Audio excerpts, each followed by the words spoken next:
I'm Dr. Ford, and I want to talk to you really quickly about if you have a sweet tooth.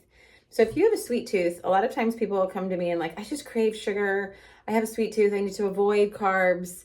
Enter similar kind of rap sheet. It's not uncommon if you do crave sugar, that you're not eating enough. And so what that means is you'll say, I crave sugar. I can't eat sugar. I can't eat these things. And so then you'll try to avoid pasta or bread or carbs to try to handle this sweet tooth, and it makes it worse. Especially if you're someone who's very active or you have a very sensitive nervous system or high anxiety. You not necessarily do you have a sweet tooth, but it could be your body's really instinctive way to get you to eat some sugar. And sugar is a loose vernacular for the term saccharide.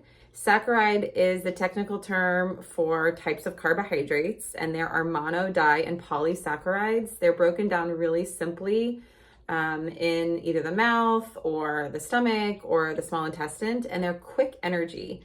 And so if you're very active, whether it be high intensity, low intensity, medium intensity, or whatever, and you're using your brain a lot, like a lot of marathon runners or just high intense athletes, you probably need a bigger breakfast with foods that contain polysaccharides, foods that contain fruits.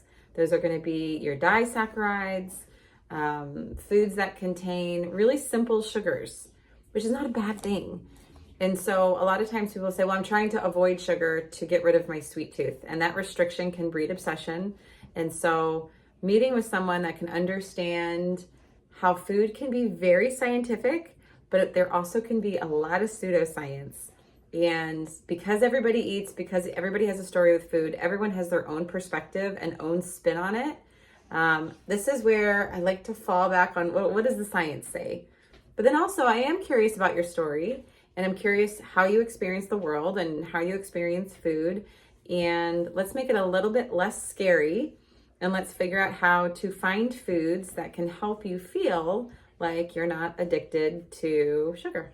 Hope that helps, and eat more food. Okay, bye.